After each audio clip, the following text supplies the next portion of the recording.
I grew up in a low-income household. My parents are immigrants. They came here and they were working day in, day out, through the night a lot of the time. So when I was growing up, I put money on a pedestal. Like, I thought that that was the only way that I would get out of my situation. I worked really hard to get into a good school because I knew that that was the unlock for me. What were the stories about money you heard growing up? It was always a continued conversation of, we can't do this because we don't have money. I would have never imagined myself even having a chance to work at Google once I got the opportunity to go to Google. And I think that's why I stayed for so long afterwards, because I felt like I was given a gift and I needed to keep that gift. Every computer science student wakes up being like, I want to work at Google. But you mentioned that you actually really didn't like who you were becoming at the company. So what does that mean?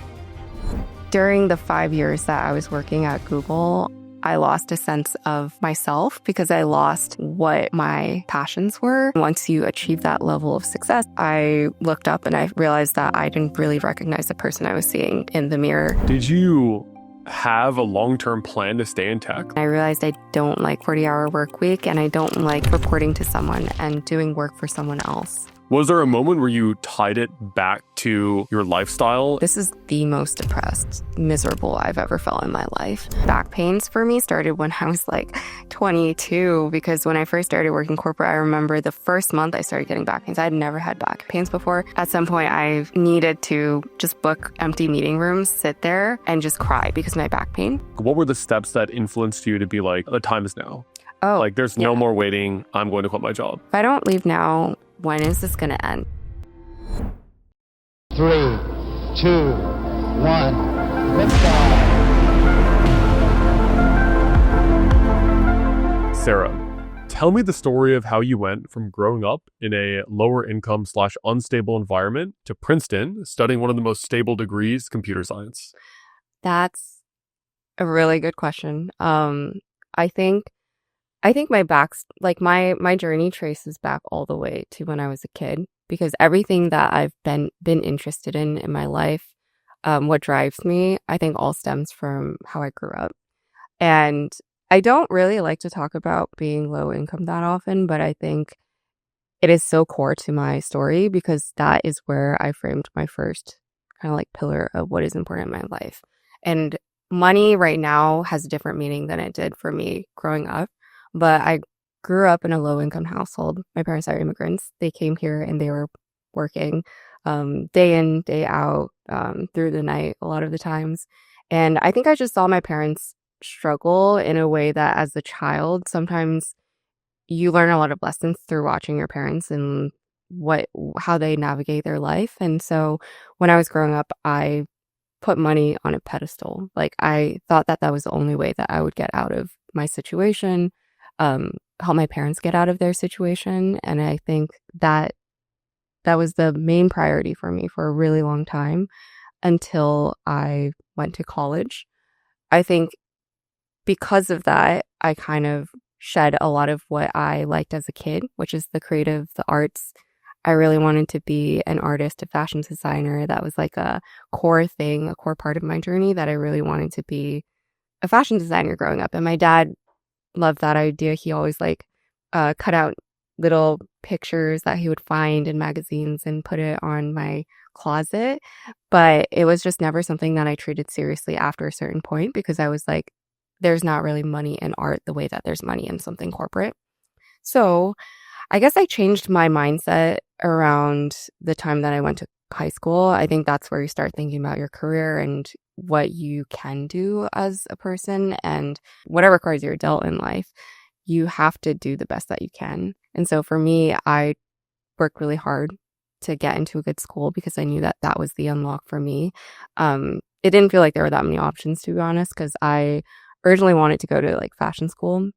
My whole childhood up until like 14, 15, my head was set on, okay, well, I'm going to go to an art school. I'm going to do that because that's my dream, quote unquote dream. But then around high school is when I realized that that's a dream. And the reality is, if I want to be able to get out of my situation, which was being in a low income household, having immigrant parents that I wanted to do a lot for in the future, I had to be serious about the career path that I chose. And so I around that time, I honestly did get into STEM. Like I did enjoy learning in a different way because I started taking like physics and biology, and I actually really loved physics. And so I opened myself up to being more of a STEM girly. And I think that's when I just like was working my butt off. Like I spent all of my time working because, to be honest, in high school I didn't have much of a social life. I would consider myself like having been a nerd and transitioning from that into college. So my goal was just set on like working hard, getting into a good school, and then once I got into that good school, that just that just changed my reality a little bit because I saw all these other people who were working so hard. The thing in college, though, is I went to an Ivy, and there's a certain culture around prestige, respect, and the things that you do after college. And the top, like the big three is consulting, finance, tech. Back then, tech was on the rise, and it was a really um, serendipitous moment for me because I had never known that much about like the tech industry. I didn't know that much about computer science. I took one class in high school about computer science, like just an intro class that my friend had recommended, but it never seemed like a formal career path for me because I was like, I don't think I'm interested in this. But when I went into college, it shifted because so many of my friends were in computer science. It just naturally was the segue for me to transition into that career. So that's how I landed there. And along the way, I feel like I lost a sense of my creative purpose because I was chasing what I had mentioned, which is money, as the thing that I thought would fix my life and fix all the problems that I had growing up. Before we talk about your experience at Princeton, what were the stories about money you heard growing up? I think there is always a conversation with my parents about how we're lacking. So there's not a distinct story that I can pull out of my head, but it was always a continued conversation of we can't do this because we don't have money. We can't afford this because we don't have money. Like as a kid, you're interested in things like toys and like the wheelie shoes or Yeah. with wheels on the bottom. Like Yeah. literally growing up, I wanted things as a kid, and everything that I wanted, I didn't even ask my parents because I knew we couldn't afford it. I never really knew the concept of a family vacation because you just don't go on those things. I think I just came from a place of scarcity mindset, and my parents had scarcity mindset for sure because it's just their career and their life was just them hustling for pennies. So it was very hard because I think the constant narrative is we don't have something that is crucial for you to exist. So when you picked computer science in college, Mhm. was it an active decision like, oh, I want to pick computer science because it's going to pay well once I graduated and therefore I can change my parents' life, change my life? Or was it kind of like a passive thing where you felt that pressure or this environment, you kind of just like slid into computer science? How did you actually decide that degree? Well, actually, when I went into college, I actually wrote my essay on mechanical engineering because I wanted to go into engineering. Like, I felt like after learning about the different options that you can take in college, like the different careers that you can have, what really interested me was doing something more manual. And so I thought engineering was a good integration of my interest in art and design and also tech. I didn't know that much about computer science, to be honest. This was back in like 2015 was my senior year of high school. Mm-hmm. And back then, CS is not, it's very different now. Like it's a different industry. It's a different landscape. There's AI, there's new components to it. But back then, I didn't know that much about it besides the intro course that I had taken. So when I was thinking about careers, I wanted to do fashion design with mechanical engineering. That was literally my essay. My essay was I'm gonna innovate in the fashion space by creating medical grade clothing, like wearable clothing, which I'm sure people are working on now. But I was just so gung ho about still trying to force creativity into my life in some way. And so when I picked CS, that was actually a combination of me seeing my other friends that I had met my first year of college doing that. And one of the requirements that you like have as the engineering major is you have to take the intro CS course there, much more algorithms based, it's more beyond the basics. And then I think it just opened my eyes up to what you can do as a computer science major. I operated out of partial like interest in the topic because I did find it really fascinating. And there's one of the like first projects that we do is we create a solar system, and it was more visual than I had imagined. And I was like, okay, maybe there is like a creative component to this. And so that is what initially interested me. But I think I also was really aware that there were just a lot more opportunities in the CS landscape. Back then, there were so many internship programs and companies that were up and coming. Startups, like startup culture was a big thing because I think we were coming off of the Mark Zuckerberg meta wave. So a lot of friends that I had wanted to work on startups. They wanted to do projects. They wanted to be the next Facebook. So it was just a different environment. And I felt like it was a natural segue into that because out of the three things that I was aware of, which is like finance, consulting, tech, I feel like tech was the one that I had the most alignment with and the most exposure to because I started off as a STEM major. So you mentioned earlier that you had a lot of creative elements in your life before college. Like you wanted to go into fashion design for most of your life before you went to Princeton. You were even trying to incorporate that at your university. Yeah. When you chose to go to Google, was that still in your mind? Or like how did you make that decision to go to a big tech company and balance like the creativity, fashion element of things? Well, to be honest, I never thought that I would go to Google. Mm-hmm. Growing up, I had a friend, and this was in middle school. She talked about she was like a close friend of mine back in middle school, but she had mentioned that her aunt worked at Google in Singapore, some country, not the US. And she was talking about how it was just like the dream job. Mm-hmm. So in my head, I was like, this is going to be really difficult. There's no reality where I could work at a company like Google. But she mentioned all these random things, which I think Google is known for, like the food, the perks, the slide that exists in some of those buildings that you can go down to go to your meetings. Like it just seemed like a dream reality. So when I got into Google, my last year of college for an internship. So like my last season that I could get an internship, I got an offer to work at Google that summer. I laser focused on how do I just keep this? Like how do I keep this opportunity that to me felt like one in a million. I would have never imagined myself even having a chance to work at Google. So I worked really hard that summer internship. I remember the biggest challenge for me was the conversion interview because at Google back then in an internship, if you didn't work there multiple summers, you had to do a conversion interview. So the whole summer I was just like prepping and working so hard just to get just to succeed on that interview so I could get a conversion. And I'm grateful because I got asked a question that my friend was prepping me on like the night before for one of my interviews. And I feel like it felt like the stars aligned and I was meant to be there. So I never doubted it. I never questioned it once I got the opportunity to go to Google. And I think that's why I stayed for so long afterwards because I felt like I was given a gift and I needed to keep that gift. So,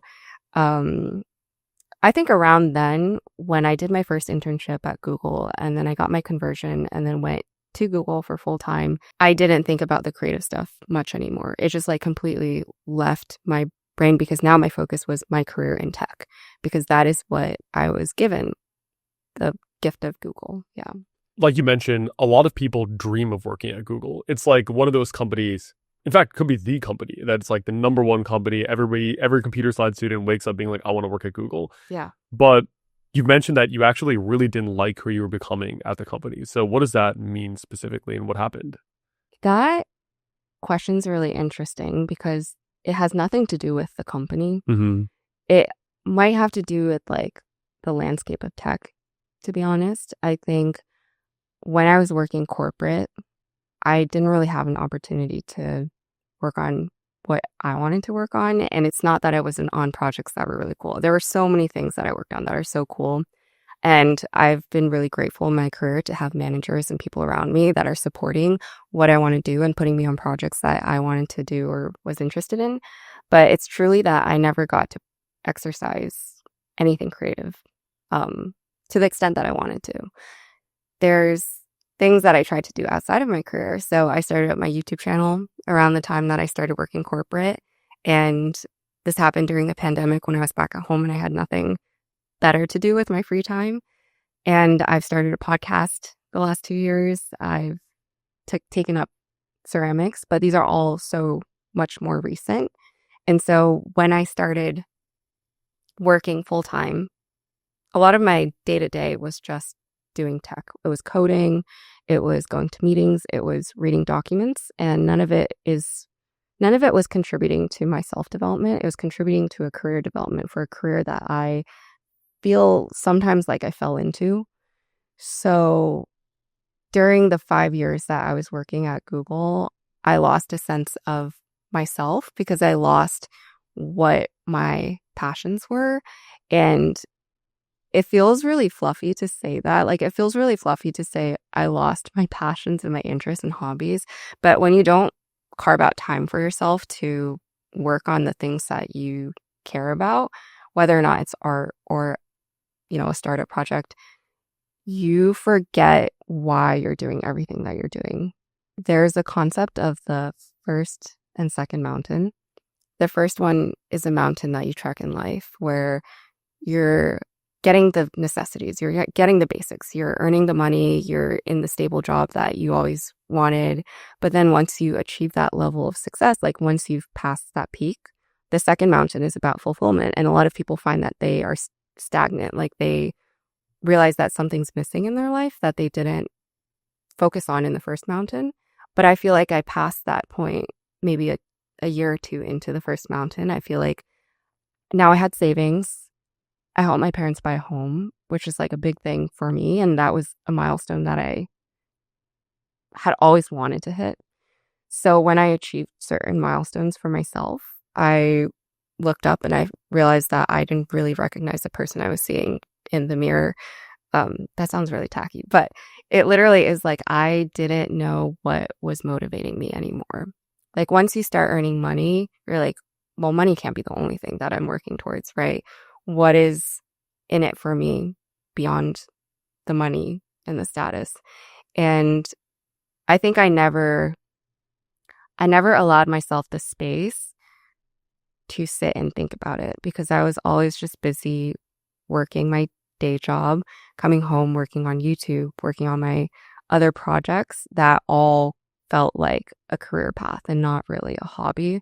So I didn't allow myself the space to really dive into anything that I truly enjoyed. When you were working at Google, did you have a long-term plan to stay in tech? Like, let's say you hit your first year in.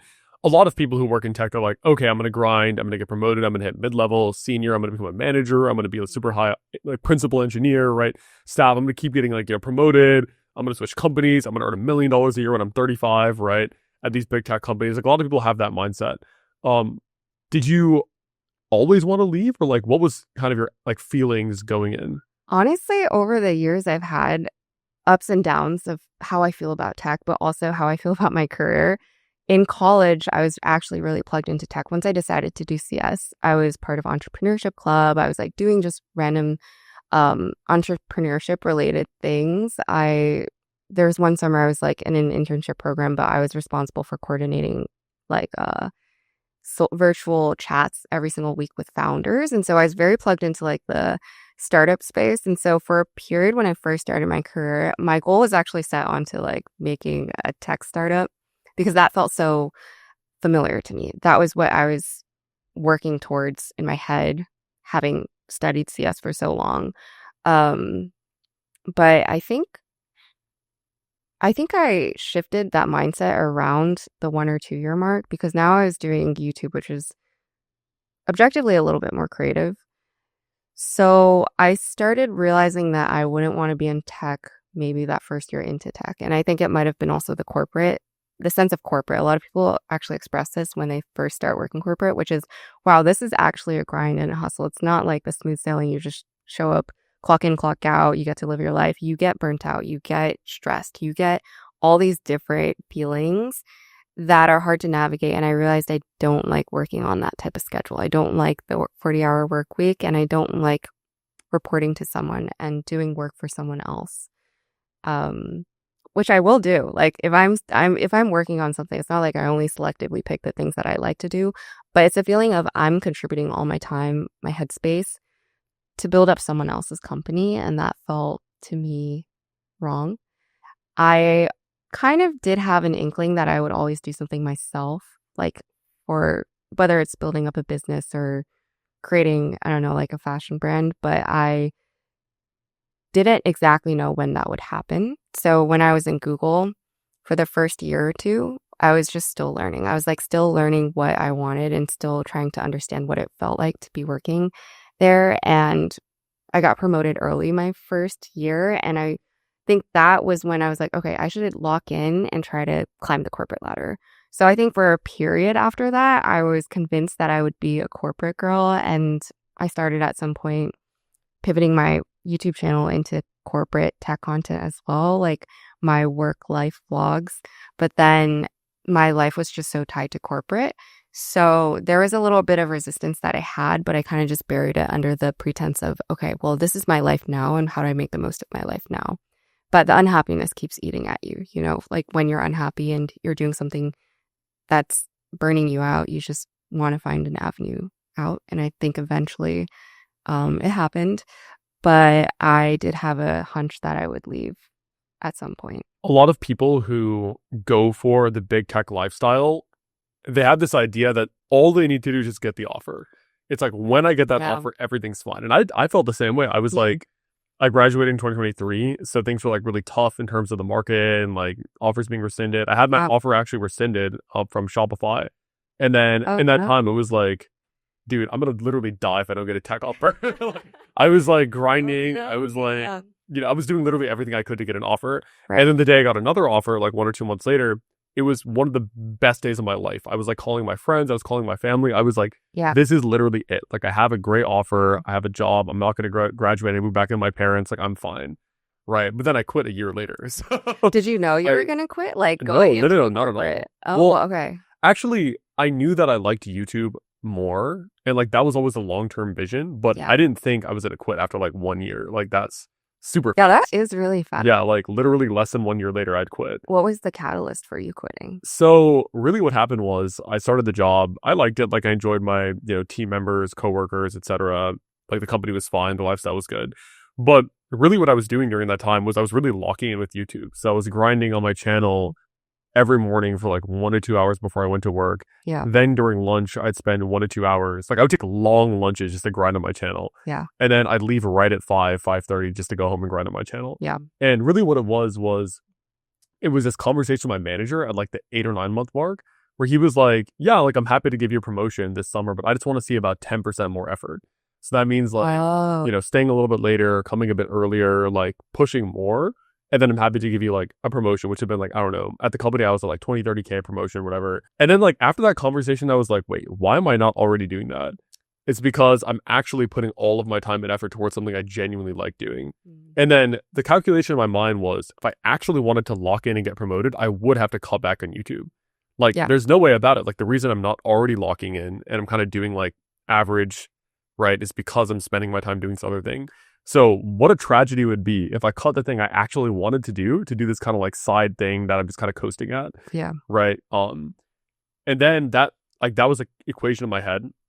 There were a few other factors, like my girlfriend lived in North Carolina, so I wanted to end the long distance there. That was one thing. And another thing was like, I was still very young. Like, I was only 22 or 23. So in my mind, I was like, if I can't make this work now, then I can always just go back. Like, I'm so young. There's so much time in my life. Yeah. So all of those kind of culminated towards like that conversation with my manager, and the next day I just quit. Because I was like, oh, that is quick. Yeah. Wow. No, I literally had that conversation. I was like, this sucks. Talked to my therapist. She said, don't do anything rash. Don't make any quick decisions. Then I called my parents and I was like, if I'm like broke, will you guys support me? And they're like, you can just sleep on our couch. It's fine. Like, you're 22. We'll tell all our friends you're doing a master's. It's fine. That's and then I just quit the next day. Wow. So for me, it was very fast. But kind of going back to like what you said earlier, what was your day-to-day like at Google? Well, first of all, I wanted to say something, which is I really do respect that you took YouTube so seriously as a profession, because I think for me, if I'm comparing, the way that I treated my YouTube was this can only be a hobby, right? Like this Mm. can only be something that I do on the side. No way that this is going to be a living for me. And I think the way that you treat, you know, that saying, like the way you do one thing is the way you do everything. Mhm. I think it applies, and I've been trying to like correct myself with my habits, but I really do respect that you started your YouTube, took it seriously while you were working, and then had the foresight to be like, this is my career and this is something that I want to do long term. So yeah, big kudos. Yeah, thank you. Appreciate Yeah. that. I'm not a morning person though, so Fair enough. I can't wake up and do unless I really needed to. There were days that I woke up at like 7:30, did my YouTube, like if I had to film something for a video that was going up the next day, like I would wake up and do that. But I'm a late Fair enough. night owl. Mhm. And I think for me, my day to day was like I wake up, I get ready for work, I go to work. I'm really fortunate, I think, because a good chunk of my career has been remote or partly remote. It became hybrid after like the first 2 years of the pandemic, but that opens you up to so much. And I think we're in a new age now where hybrid work is more accepted. But this is a career and a lifestyle that I couldn't have had there not been remote work and hybrid work. But I remember going into the work, I'd always be so groggy because I don't take care of myself as well as you do. So I literally would just like be running on 5 hours, 6 hours of sleep every single day. And I would go to work. I would come back around like 5 or 6. There's so many perks about working in tech. So one of them was that you would get free food. So I remember I would always carry my food back home so that I could eat, or by the time that I was living with my boyfriends, like we would have dinner. And that was one thing that really helped cut down some time for like what I needed to do after work. But I would head home and eating was like very short. It was like eat, but then you get started with work. You're editing, you're filming, you're doing whatever you need to get your YouTube video up.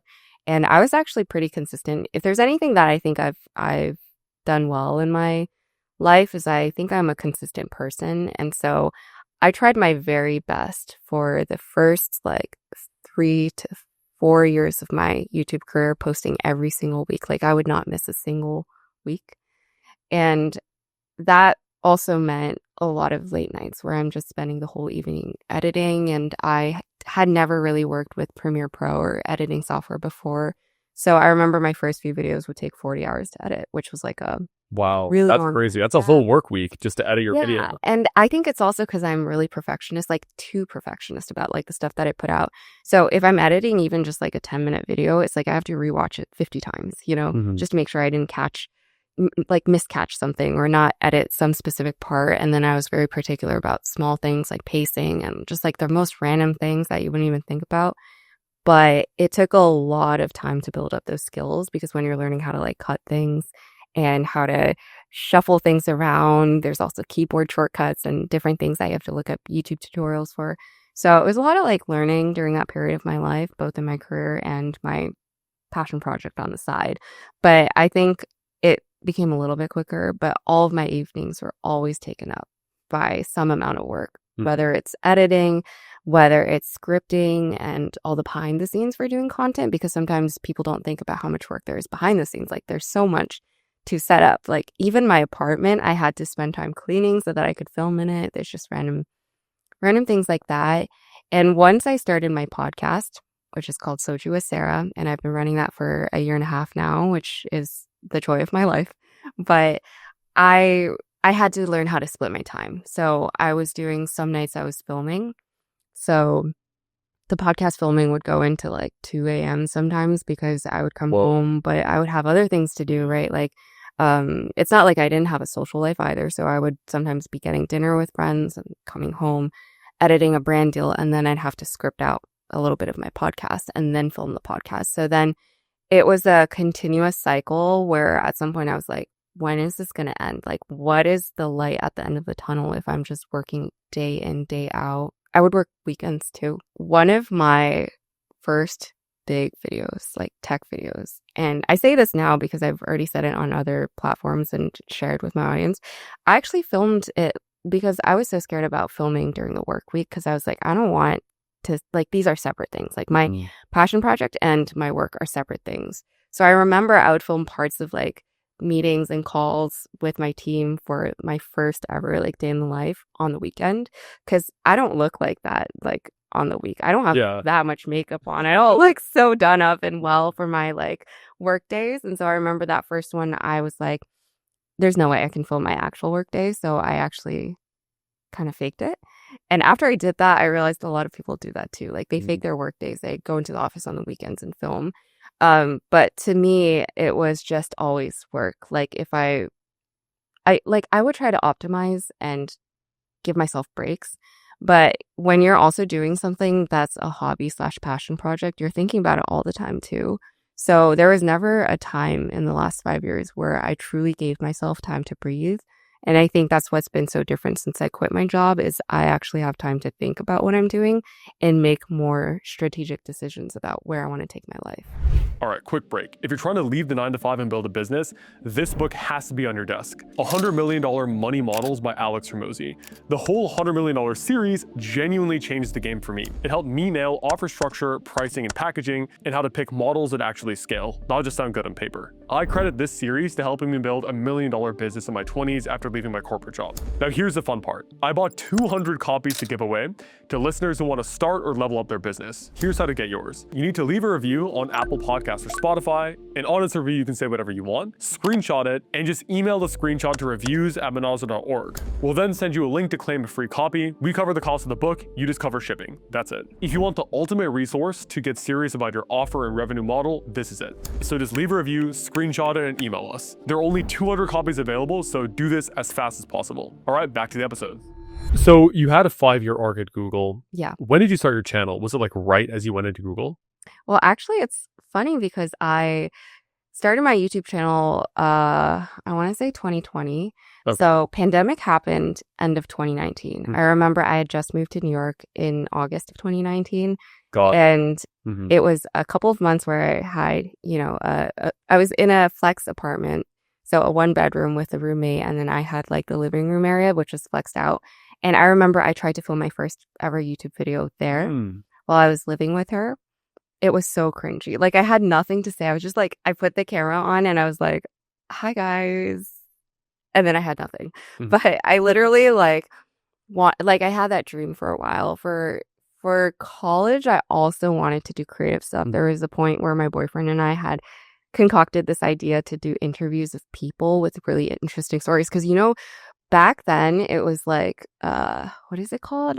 People of New York City, Humans. Oh, yeah, Humans of New York. Yeah, and that was like, and Jubilee and all these platforms were popping up, or all these like channels were popping up where people were sharing their stories. And so I really wanted to start a YouTube channel back then to allow people to share their stories, have like a community touch point. But I just didn't, I didn't get to that in college because I was just scared of doing things. Like I had scarcity mindset. I had fears around being perceived and things like that. So I tried to film my first YouTube video in 2019. Turned out really bad. I never even edited it. The footage is sitting somewhere in my Google Drive. But I remember when the pandemic happened, I was maybe like 6 months into working my job. I had to move back to Maryland to be with my parents.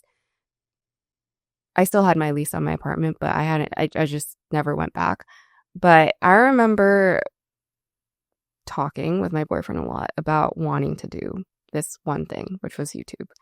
And every single week for a handful of weeks before I even posted my first video, I was filming different ideas. Like there's one, this is going to sound so stupid. There's an idea where I was like, I'm going to bedazzle an egg and it's going to go viral. I was like, that is going to be like, people are going to eat this up. This is the best idea. Never did that. Never made that video, thankfully. And I just ended up trying, like every single week I was trying different concepts. It was more around things that I was interested in. So I was doing makeup videos, I was doing hair stuff, I was doing like a very different like set of things than I did when I started vlogging my corporate career. But that's how I started doing YouTube. So I would say it roughly aligned with the time that I started working corporate, but it was completely unrelated for the first year or two. I was not doing anything work related at a point where when I did my first work vlog, day in the life, working at Google, people were like, I didn't realize that you had a job. I thought you were a full-time influencer. And I was like, oh no, like, girl, I just separated that completely because that didn't feel like me. Like my work didn't feel like me. So that's why I didn't want to show it on my YouTube channel.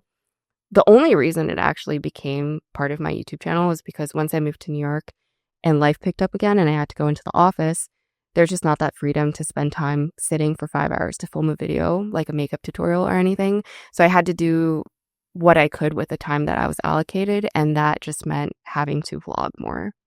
Mm-hmm. Yeah. So you started your channel or started posting on your channel kind of early pandemic, same time as well as me and also our other friend, Amy. Yeah. Crazy timing there. Yeah. So when your channel was growing, like, obviously, I mean, I'm sure you were doing brand deals, etc., right? You were like earning from AdSense. Was there a point where you were like, if I hit this certain monthly income from my channel, then I'll quit? Or like, how was that arc there where you actually decided that you wanted to go full time? Yeah. This is where I say it is really respectable that you jumped into YouTube when you saw the early signs of it and when you treated it as a career, because I started getting brand deals, thankfully, earlier into my content career. I had a few videos where I was dyeing my hair and doing makeup videos that actually did pretty well, and that allowed me to grow my first audience of maybe like 50K subscribers. And at that point, it was like so precious. I was like, how is this even possible? Like that people care to watch me. And with that, a few brand deals trickled in. They weren't a lot, for the first few, it was like maybe free product, maybe like $500. And I thought it was crazy. Like I was back at that time, and I would just be like, Mom, I got $500 for showing a watch. Isn't that insane? That's like free money. It's like crazy.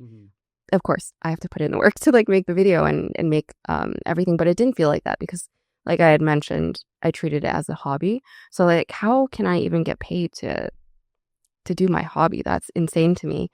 So the point where it actually picked up a lot, like brand deals and being a true full-fledged creator and having a creator career, was when I had done more of the vlog style of content. I think lifestyle has its way of being applicable to any type of brand. So fashion brands would reach out, tech brands would reach out, finance, all that, because I was vlogging. And I had set a target for myself that if I hit my salary every month, I would quit my job. Not including equity and all that. But it was a substantial target. Like I didn't know when that would happen, but I kind of set my sight on that. And at some point, because my videos were doing so well in the early stages of being a tech lifestyle girl, I had hit that. However, scarcity mindset, because I was like, not every month is like that.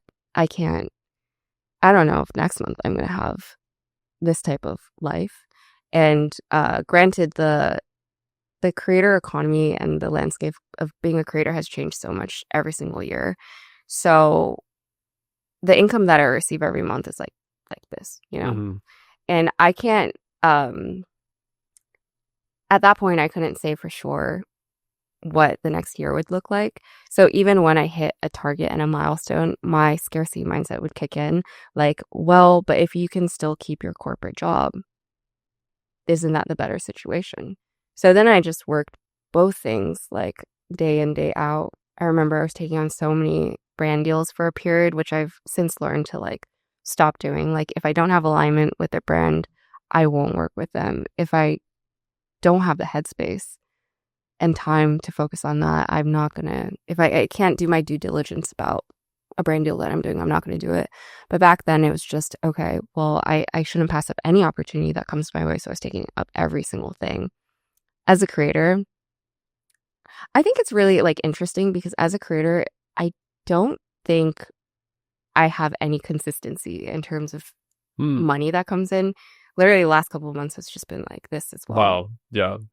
But it's weird because I think not no one.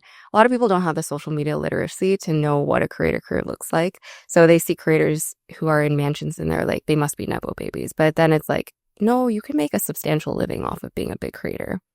I'm still a small creator, so no mansions yet. But I think for me, I passed my target and then I forgot about it. I never took action. And that's one of the things that I regret the most is my life would look really different had I quit when I said I would quit.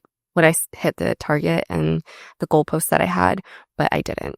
I feel like people either think you're Mr. Beast or you're broke when it comes to being a creator. Like everybody either thinks, oh my God, you must be like a millionaire. You're earning like tens of millions of dollars, or like Logan Paul, or like some shit like that, or you're completely broke. Yeah. Right? Those are the only two options. I actually had a friend I was talking to like last year, who, like, granted, my channel's not like huge, but at that point it was like maybe like 50,000 subscribers, and I had already quit my job at that point.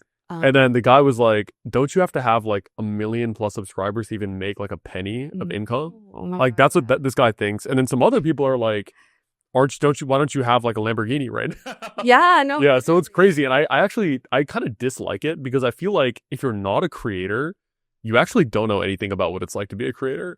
But the audience thinks they know because they like watch it. So like in their mind, they're like, I understand exactly how this is going. I understand this whole business, etc. Yeah. So much so where I've had like friends who are like not in the creator economy or creator industry try to give me advice. And I'm like, I don't know how to like be nice about this. Yeah. Like, it makes no sense. I know. It's because I think it's such a new industry, and there's really no playbook for it. So one creator could be earning like pennies, right? And then one creator could be earning so much money. It's just so hard to tell. But I've since learned to not really talk that much about money as a creator, because first of all, the moment you open, like, I know I'm doing this on the podcast, which is like opening the conversation to this, but the moment you start telling people about your career and like acting like you're so serious about this career, people start speculating in random ways that affect like your mental headspace, which is like, oh, they must be loaded, right? Like if you say like, okay, I got a brand deal that covered my rent, they were like, okay, well, she's swimming in it. Or they just assume that you're a Nepo baby, which is like, I don't know if it's like even worse. Like, do you ever get Nepo baby allegations? I don't actually. Okay. I get scammer allegations more. Like, those are that's my flavor of allegations. Okay. Do you prefer that? Low key, because like, I don't know. Yeah, low key, the biggest allegations for me are like, this guy doesn't actually know what he's talking about. Okay. Because I'm like, Yeah. have more advice giving flavor. I see. Because you're more like I lifestyle, kind of showing like the cool lifestyle living in New York City. So I feel like, also, I think it depends on your audience, right? Like, I think your audience is majority female at this point. Mm-hmm. So my audience is majority male. So I feel like they're different. Yeah. Men are less likely to call you a Nepo baby. They're more likely to call you like a grifter or fake scammer, right? So I don't know what you think about. Really funny. Oh, I've not gotten the scammer allegation. Yeah, but I think it's true. Like, more lifestyle stuff leads to assumption. Like, it's a lot of assumptions, and then advice leads to criticism. exactly. Yeah. Wow, this is crazy. We should like write this down. But okay, so you said at one point you matched your income at Google. How early or late into your creator career was that? I think this was 3 years into it. Whoa. Maybe 2. But you have to remember, though, that this was like at a 1 month point. It wasn't every single month I was like exceeding my income, And I see nowadays there's so much more transparency around being a creator. Actually, I see all the time girls who are working corporate who talk about how their creator income every month surpasses their corporate income, and like the reasons that they choose to do both and all that. And I think I was just I never did my due diligence on actually looking at it from a business perspective and thinking there's more runway for me to be a creator, and there's more opportunities for me if I choose to focus on this full time. I just saw it as, wow, this is a really nice perk of this hobby that I'm doing. That's insane. I feel like in the first few years, hitting that number, even for 1 month, is like crazy fast. Yeah. Because for me, like, I feel like for me, maybe it took longer than most people. Like, I grinded for, I quit after about 4.5 years of YouTube, but I actually hadn't even made like much money at all. Like, I think I made like, interesting. I basically didn't even make any money. Wow. Okay. Yeah. Well, I just think that if you're an entrepreneurial type and you're ambitious, all you need is like the bare minimum of proof of concept. As soon as I had proof of concept, I was like, okay, I had my first brand deal. I made like $2,000. Yeah. I was like, I can just scale this. Yeah, you need to like have a starting point to prove to yourself something and then go with it. Mm-hmm. But I think it's wild how like you had hit that goal. Like, you set that number in your mind. You surpassed that, but you still like didn't allow yourself to leave. That's why my boyfriend has always he's always told me that I should have left earlier because I also think I've been lucky in my life in many ways. I know success is the combination of like luck and opportunity, right? Is that what the saying? Yeah, yeah. Okay, I think. Success where luck meets Opportunity. opportunity, something like that. Yeah. And I think I've been really lucky in my life in several ways. One is with my corporate career, which is I hit the right time for being a CS student because I know it's really different now. Like finding a job in CS is a different landscape. You have to work 10 times harder now because there's just not that many opportunities left. And I also think I hit more of like the downward wave, but still around the peak of what content and the creator economy look like. Because around that like 2-3 year mark when I had more opportunities coming my way, I think brands were also willing to spend more. That was before like the bigger wave of the recession came. And so there was a lot more money funneling into creator marketing. And I think a lot of brands also didn't have that much understanding of what metrics to look at. So they were just like throwing money left and right. And I think I really like had an opportune moment there. But that's why I felt like it wasn't reliable because I was like, it seems like it's a trending thing. You know, it's not just me that's being able to make money off of doing content. It's all my other friends who are creators too. So I was like, I just don't know how much runway there is. And me being so scarce in my mindset about where I could take my career, I just really wasn't thinking about taking this seriously as a sole career. Like I had always wanted to do other things, like start a business and everything, but I felt like I needed a proof of concept for those other things that I wanted to take more seriously, like starting a business, and I didn't have that at that point. So when it came to the content side of things, I just kept it as like a passion project on the side. And I think there's also this weird thing that happens parasocially with your audience where, you know, they build a connection with you, but you also build a connection with them.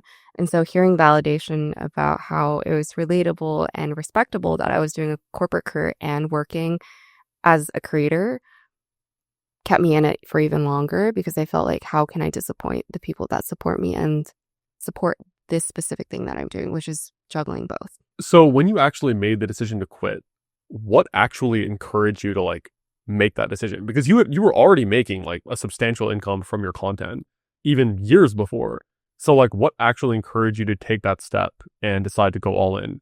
I think it was my mental. My mental had been at an all-time low. And I remember every couple of months I would say to myself, I don't think I've been in a more down state. Like this is the most depressed, miserable I've ever felt in my life.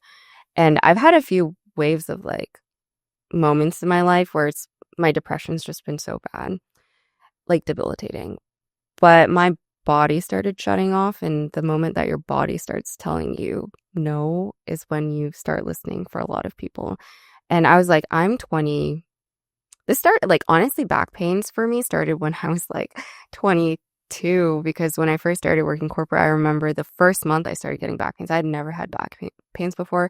And I remember there was an ergonomics specialist at Google. So I went there, learned about ergonomics of your desk and where you should put your monitor and your chair and everything. Still didn't help. And it just got progressively worse over the years. But like the last 3 years of my career, I just remember it was just so painful. I like dreaded going to work. I dreaded doing anything in life. I was on autopilot. And that's one of the things that I look back now and I'm like, how did I even get through like that many years of this juggling act that I was doing? Because I don't even remember any of it. Like, I don't remember what it was like to work corporate. I don't remember what it was like to film at night and edit all that. But I remember that was such a core part of my life. And I had such bad back pain the last 2 years of my career. At some point, I needed to just book empty meeting rooms, sit there, and just cry because of my back pain.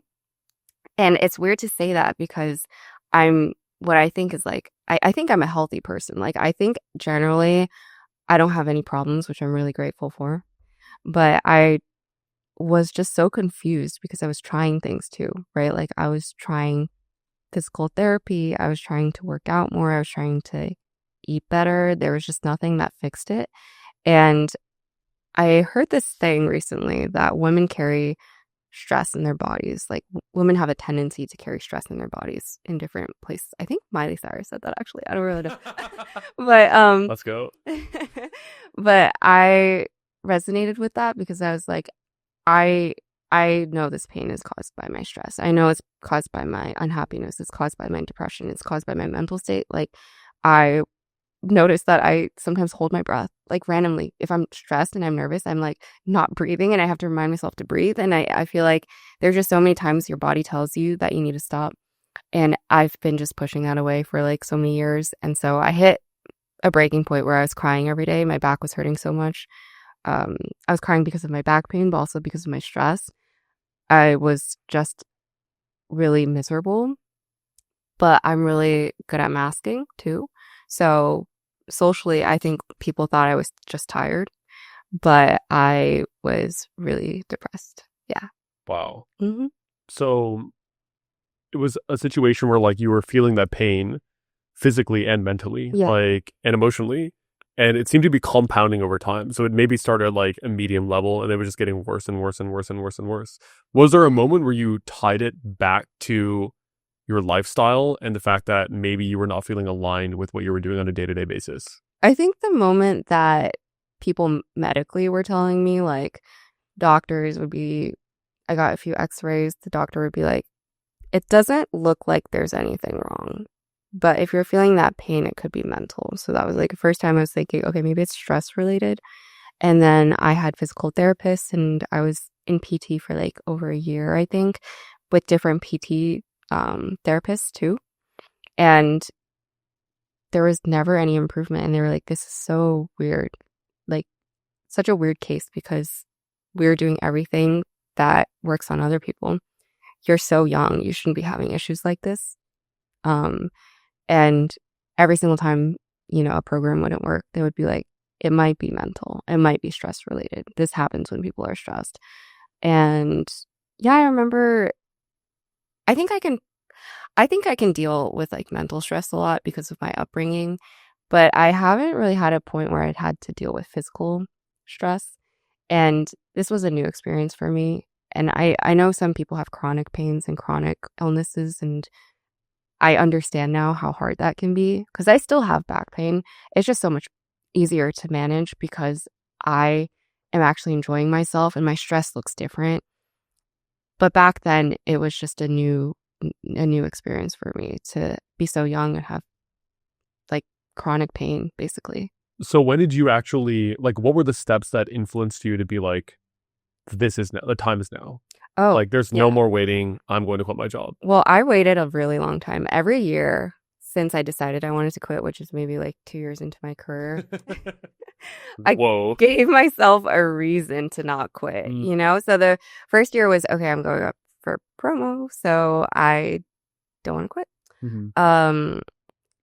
And then there is okay, well, I have a bonus to look forward to at the end of the year, so maybe I'll wait it out. By the time the bonus hit, something else would happen, and I'd be like, It's almost that's like they another do that reason. on purpose. Well, actually, I was thinking because they literally moved the bonus time to like mid-year because it used to be end of year, but then they moved it to mid-year. I was like, okay, I get it. But I just kept staying. And then there was one year that I wanted to take advantage of health benefits that I hadn't used in the past. So then I waited through, the summer through that. And then at a certain point, I was just like, okay, I need to stop this. It's like such a bad pattern and a bad behavior that I have that I keep finding excuses because you can always find a reason. That's the thing. Like you can always find a reason to keep doing something, even if it's unhealthy. It's like leaving a toxic relationship. It's so hard, right? Like there's always a reason to stay. But at that point, it was, I don't know, I'm older now. I'm 28. And to think about my 20s and how trapped I felt for 5 years and the majority of my 20s working corporate, it just didn't sit right with me. And at some point I was like, I've done everything I said I would. Maximize my 401k, done all these random things. If I don't leave now, then I'm just proving to myself that I will never have the ability to leave. Like I'm going to be trapped in this forever. And I did it. And I think when I did it, it actually happened really quickly, like mentally, like, how you said Yeah. you decided and then the next day I decided. And oh, the other hard thing is you're always on projects. So then it's like, okay, and I feel responsibility and ownership over this project because I was trying to get promoted a second time. So then when I was working on these projects, I was like, I want to at least see this through because I don't want to like throw this burden onto my other teammates. I don't want to throw it to my manager either. Like they're such nice, amazing people. Like I don't want to do that to them. So then I would try to sit through timing and these deadlines to make sure that I could execute and finish on time before I made that decision, before I threw a wrench into everyone else's like plans. So when I actually did decide it, it was during more of a lull period in the workplace because things were changing. I didn't have a clear project and I didn't have, it was actually at the very beginning of a new project that I knew I was going to have to take on. So I felt like, okay, if I don't do it now, I'm going to be stuck into another like 1-2 year project and then I'm going to find reasons to not dip out. So I felt like I was trying to be mindful of other people, but at the same time, I was just like, it's about time for me. And honestly, I think I did it at the riskiest point. So I know how we've talked about like being a creator. I've had moments where it's been really good financially and been a smart decision to do that full time. This was actually during a period I feel like, you know, the recession and everything. The creator economy was on and down. My views were on and down. Like things were on and down. And I still did it because I was like, I'm just so burnt out. And I was more scared actually if I had quit like 2 years ago when I was on my high as being a creator. I would have done better financially, but I quit when I didn't have anything lined up. And it was scary, but I also felt like I needed it. And I was in my head because my boyfriend quit last year. So then we've been having this conversation very openly at home. But it to me, it was just like I built up savings. I spent all of my working adult life making sure that I had stability just so that in case I don't have it, I can rely on myself because I spent those years building up savings. So I still took that leap of faith because I was like, if not now, then I will literally never do it. One thing I've noticed is that whenever I decide to make a big change, from that moment on, it's so hard to keep doing what you used to do. Yeah. Right? Like the moment I was like, wait, this mental unlock, all the pieces lined up, and the final thing was there, which was like, I'm probably going to quit. Yeah. I was like, why am I not going to do that as fast as possible? You know what I mean? So I don't know. Did you have a similar I experience? respect that. Yeah. Well, now I am like that too. Yeah. But back then, because I had been pushing off this Oh, decision for so long, I had built up a bad habit, which is delaying things and procrastinating big decisions in my life. But ever since I've quit, I've been on a continuous journey of fixing my weaknesses because when all your day is spent on working for yourself, you realize that you need to fix your weaknesses in order to keep growing and keep going. Otherwise, you don't ever progress. So now I have that mindset where if I have set my sight on something, I need to do it as fast as possible because otherwise I'm just wasting time in between, right? Mm-hmm. So for me, that was a big mental unlock after I quit my job, but I didn't have that mindset that you say you had. Well, I thought you mentioned how, like, I guess my question here would be like, when all the chips aligned and then you decided to stop moving the goalpost, because like previously you had hit your metrics and then you just kind of made up a new one or like move the goalpost That's to like delay it, right? There was one point, the final point, I'm guessing, where like you actually just were like, no, like we're done. From that moment where you decided that to actually submitting your like resignation letter, like how long was that in between there? Funny you say that because I actually did wait till my bonus came. Nice, let's go. But I think I tried to be timely with it because you can always like move your goalpost for different reasons. So once I knew, I just started planning for my life after. So maybe I wasn't as fast as you, like the next day I gave my resignation, but I started planning what I wanted to do afterwards. And that's when I picked things up again. So I actually took an active pause for my podcast because I knew that I needed space to grow and breathe. After I quit, I signed up for my local pottery studio because I had moved right before that. So then I needed to find a new space to work out of. I had a whole schedule for what I was going to do my first couple of weeks. And I timed it with a wedding actually, because I was going to attend a wedding and I was like, I want to use my vacation days for that. And then my last day would be right after. So I think I did a little bit of like strategic thinking about timing, but I wasn't super like quick because I wanted to give myself space and not really rush into it, but I knew that I had to do it. So that's what the timeline looked like. I want to get into more advice for people who are considering the same thing and what to do next. But before we get into there, Yeah. how did your family react when you decided to quit your job? Honestly, it's been an upward trajectory. Like, it's been an upward battle in terms of changing my parents' mindset. My mom is really supportive of me, but it didn't really start off that way because I think they're traditional Asian parents, but they also come from a place of scarcity mindset, like I've mentioned, and so did I. And so to rewire that and help them understand like the landscape of what entrepreneurship looks like nowadays, it took a little bit. And I think when I first had hinted that I wanted to quit my job, they were very, very unhappy with that. Just because on paper, it's like, why would you leave a well-paying job with perks, great health benefits, 6 months, 9 months, 9 months maternity leave, like crazy benefits. And so it's not logical. Like it's an illogical decision. Like even in my head, if I'm looking at it on paper, it's like, yeah, life could be so good if I just stayed in my corporate job. But my parents, my mom's very open-minded. I think my dad is a little more reluctant to accept that I've quit, but they're not the type of parents to have a chokehold over my life. You know, like they let me live. And so it was a long time coming of me telling them I was going to do stuff, but I also have been really proactive in trying to keep them in the loop about my life and where I'm going with it. So along the way, I've actually noticed that I've been sharing more about my journey. And if I have if I have wins and failures, I'm telling them, I'm calling them and telling them. Whereas when I was working at Google, I don't think they knew what I was doing. Like literally, like they didn't know my schedule. They didn't know what I was up to. They didn't know like even when I was going to get promoted and things like that. So I think they're actually more participatory in my life, which I think makes it better. But it's a really scary thing because they don't use social media. They don't use the internet like that we do.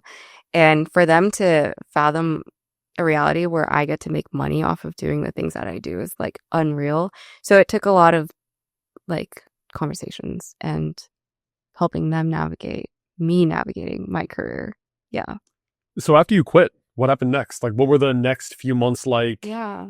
What was that story like? I was actually pretty silent for the first 2 months. I took a proactive break from social media because I knew I needed it, and a lot of people, not a lot of people, but I know some friends who if they have a life change, they share it immediately. But I knew for a fact that there would be opinions and judgment. And for a long time, I lived in fear of those opinions if I quit my job. That's also, I think, another reason why I stayed so long. But I was fearful of people telling me I did the wrong thing. I was fearful of being like having my opinion changed because of what other people say. And so I took an active break, even though I was like, this is stupid. Like to not be posting on social after I quit my job and to not be taking up opportunities is dumb. I actually, once I decided I was gonna take that break, I canceled a few of my collaborations that I had lined up for the next few months because I knew that I would not be in the right headspace to do it. I also didn't want to lie to people. Like I didn't want to act like I was still working, you know? So that was a hard time, but also at the same time, I was learning and growing every single day because then I started doing other things. I started doing ceramics. I was in the ceramic studio for a while. I started posting on short form, no money attached to it, no algorithm attached to it, just me wanting to share my hobbies and my passions with people and see what community I can build around that.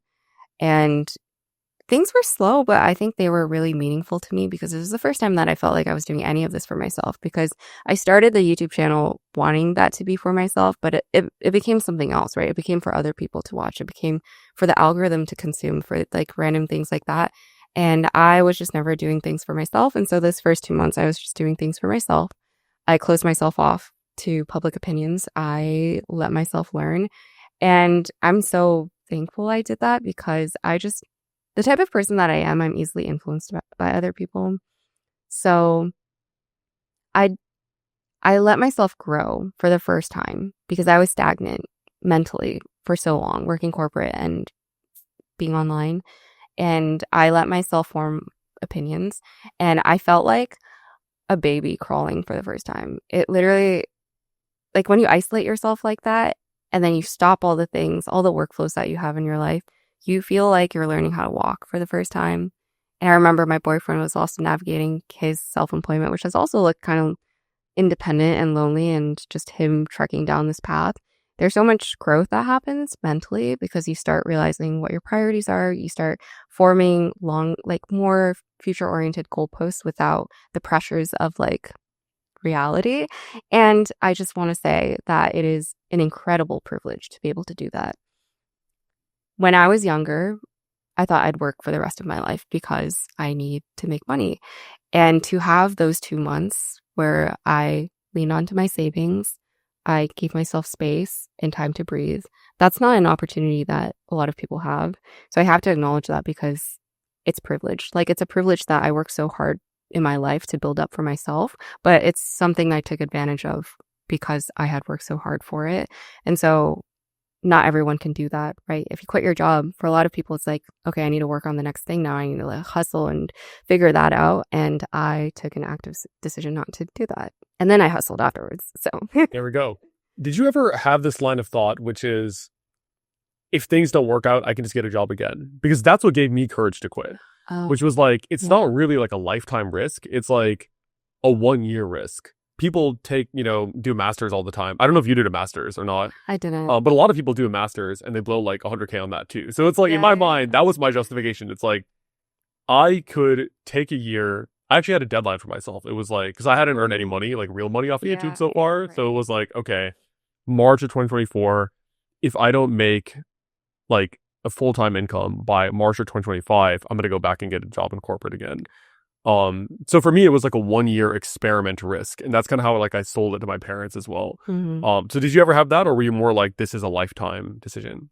Well, that's the reason why I sometimes think it was so silly of me to stay in corporate for so long, having the aspiration of one day leaving, because people would tell me all the time, you can always find another tech job with your resume and with the things that you've worked on. Like, you can always go back to tech if you want to.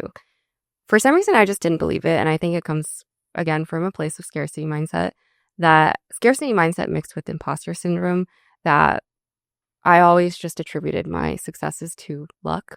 Like, I always have to say I was lucky because that's truly how I felt about my life, that I had been handed opportunities. And I sometimes like to discount my hard work and my effort that I put towards things, because I just think it comes also from a place of, my parents taught me so much humility that I don't even know how to recognize my own work and ethics. But I just, for some reason, couldn't wrap my head around another opportunity that good. So the reason I also stayed is like, when else am I going to go back into tech? Like, am I actually going to be able to interview and get a tech job?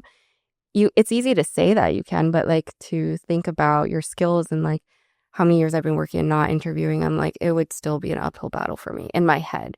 I don't know if that's the reality of it. I'm sure it is, because, AI and the tech industry is different now. But I think I operated out of so much scarcity mindset. And so when people told me you could always go back into tech, I just, for some reason, couldn't believe it. But it's funny because when I told my manager that I was leaving, he was actually like, let me know if you want to come back, because there's always a place for you on the team. And I was like, oh man, that's so sweet. I cried when I told him I was leaving. Wow. Because I also felt some sort of kinship with the team. Like, the team was so kind to me while I was there too. And I felt really reassured at that moment when I had told my manager that I was leaving, and he told me that there was a spot for me on the team if I ever wanted to. Because then it proved me kind of wrong in my head, where I was like, I don't think I can ever go back into tech because I don't know if I can get a good job again.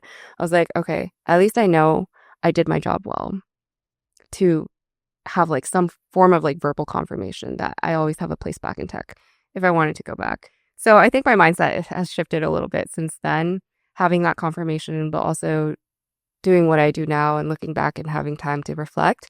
I think if I wanted to, I probably could, but my life is just down a different path right now, so feels different. Yeah, funny enough, what I saw, I think you mentioned that in your video, talking about you quit, that you cried. I actually cried too, Really? which I haven't revealed that publicly, but I did actually. What Yeah. did you cry about? Like, I don't what really was know. I prompting just felt you? bad. Like I just Aw. told the guy, like my manager, Yeah. on like a Google Meet call or whatever, like, hey, I'm resigning. It's nothing to do with the company or with you. Like, I just want to pursue my dream, which is YouTube. And like, I told him in like a random conference room remotely, Yeah. and it was just like a weird feeling. Like I just felt bad. Like his voice cracked. He was like, oh. Oh, did he And I was cry? No, I highly doubt he cried.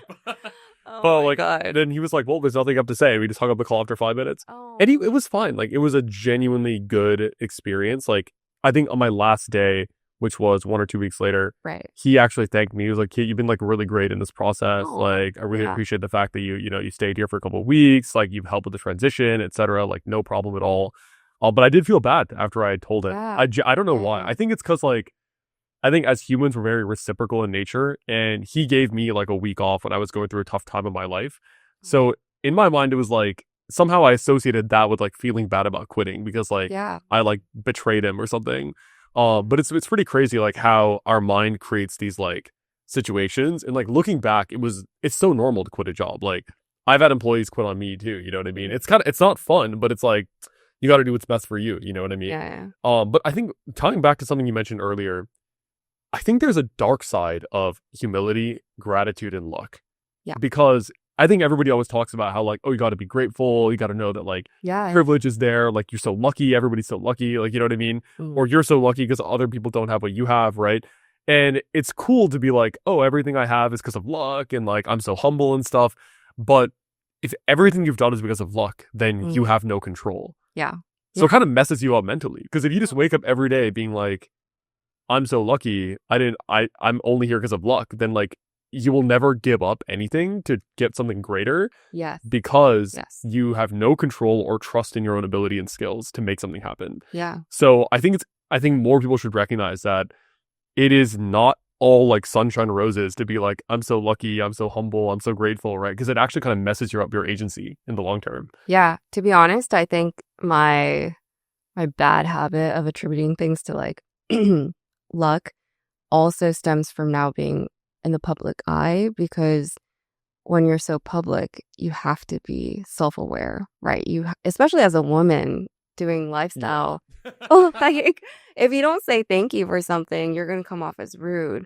If you have an opportunity that is so big, you have to express gratitude. Like I feel sometimes chained to social norms and like the expectation that I need to be acknowledging that I'm lucky or acknowledging that I'm privileged or other things like that. But to your point, I do agree you just can't deny the importance of hard work. I also heard this off of a podcast, I forget where, but it's like you can get ahead because of your hard work. You can't get ahead just because of luck. You know, it might give you like a one-off opportunity, but if you go really, really far, there's just not that much luck in the world for you to be like becoming a billionaire just because of one lucky thing. That's not, you need to have your work ethic, your life, your structure around who you are, like your mental, to be tidied up in order for that luck to compound and mean something. And I think I've been reflecting a lot about that because I undermine some of the work that I do. I'm so used to undermining the work that I do that it's second nature for me to say something like, I got really lucky. Yeah, I feel like there's a lot of people out there who definitely like you said, undermine hard work, meaning like they kind of see anybody who's successful and they think that's because they're lucky or they got lucky, right? Yeah. But like you mentioned, luck can help you a little bit, but luck doesn't take you all the way to like becoming a billionaire. Like you have to literally. you have to grind. I think like, sure, maybe like 100 million versus a billion. Okay, fine. There's like some luck elements there, but it's not like someone wakes up one day, goes from like $1 to $1 billion by just random chance. It does not work like that. Yeah. And I think I really like to just kind of like throw luck out the window and be like, anybody who's successful, I kind of see it as like, what is a playbook they use to get there and how can I repeat that? Yeah. And I feel like that has kind of like served me because it gives me more confidence to take more risks. And I feel like anybody listening to this, like if you find yourself thinking, oh, I'm so lucky, like everybody's lucky, it might serve you to like put that mindset a little bit aside and focus more on like what other people have done in like a repeatable, actionable framework. Well, also on top of that, for anyone who's listening who feels like you're dealt unlucky cards in life, you need to take an objective look at what other cards do I have. Like it could be neutral, but can you make it something better? And I think that's the thing. Sometimes people get really bogged down by their life situation. And when I was a kid, I would remember thinking like, oh, I can't create a business. Like all these kids, other kids have like businesses for some reason, but they're because their parents have money, but I don't have money, so I can't create a business until I make money, until I do these things. But I think you need to take yourself out of that headspace, because the moment you start thinking that you can't do things because of certain cards you're dealt in life, then you just won't do anything because you're not going to take action if you're basing everything on luck or lack of luck. Yeah. What advice do you have for someone who's on the fence about quitting their job? They're Mm, working a corporate job. They're like, I'm okay with it, but I also don't love it so much. You know what I mean? And they really want to do their own thing, whether it's like artistic pursuit or a business. What advice do you have for someone who's kind of on the fence about doing what both of us did? I think this advice is very, uh, it's very topical for a certain subset of people. I think if you were in a situation kind of like mine where you could do multiple things at once, so work a corporate job and then work on your passions and pursuits on the side, I really do recommend doing that for a short duration of time. Not as long as I did, because I think I definitely stayed way too long in corporate, but like Aman did. Like the moment you have proof of concept and early signals, it could be even just like $100 you earn as a freelancer. That is enough to prove to yourself that you can do something and you can execute. And I do think there is a benefit to having a corporate job, like doing something stable and unstable at the same time, because one of it can funnel into the other. Um, Something that I hear a lot of the times with creators is when they quit their jobs to do content, somehow content becomes much harder because now their livelihood depends on it. Mhm. They need to make money off of doing content. They need to think of different ways to pacify their income. Like there's so many new elements that get added into the mix when you just focus on that without having proof of concept or a plan laid out for yourself. So if you can stay in your corporate job, benefit, use those benefits, use those perks, build up your savings so that you can build more runway for yourself, I would recommend that. But have a good critical eye at deciphering when you should leave, because it also hinders you to stay too long in a place, because then you feel like you are stuck. And then that mindset eats at you. Yeah. Yeah, I agree. I feel like a good playbook is do whatever you want to do on the side for X period of time, like you said, until you get proof of concept. So Yes. it may take 1 month, it may take 5 years till you make your first $500 or $1,000 or whatever. And as soon as you have a system that you can repeat, like a repeatable framework for creators, it's make video, get sponsor, video does well, sponsor pays you, right? Something like that. Or if you're a freelancer, it's like find a client, sell a package, build a project, or output for said client. Yeah. As soon as you do that even once or twice, that's something that can be replicated. And I think people discount the benefit of focusing on something full time. Like, I don't know if you've experienced this, but for me, like, things really, really exponentially increased when I had the brain space to grind on it all day long. Like, sure, things were like, I'm still grinding on it on the weekends and mornings and, evenings and stuff when I was working my job. But when I actually had the brain cells to be like, this is my full-time thing, then things kind of exploded from there. So I think people discount the fact that when you have your full brain to actually focus on this, that's when everything happens. Yeah. No, I totally resonate with that, because when I was doing like that little corporate and project on the side hustle, I just feel like I was pretty mediocre at everything. And the moment that I quit my job, it unlocked so much for me, not just as a creator, but like a ceramics artist. Like the level of growth and improvement I've made as a ceramics artist, and that desire to build like a small business, a ceramics business, like exponentiated. I felt like I was moving 10 times faster than when I was working corporate, because you actually free up the headspace to make plans for yourself rather than working in survival mode, basically. Like, what do I need to do every day? How do I finish that? So I really appreciate and respect that advice as well. Sarah, thanks for coming today. If anybody wants to connect with you, where should they go? Oh, that's a good question. I'm pretty active on Instagram, so at OKSarahPan. And I also have a podcast called Soju with Sarah if you guys want to listen to more of my headspace and things that I've been working on. And I also have a small business called Let's Munchun. go. So if you guys want cute ceramics or other things, check that out at Wenju on Instagram. Yeah, everything will be in the description. Sarah, thanks for coming. Thank you for having me. I really enjoy this.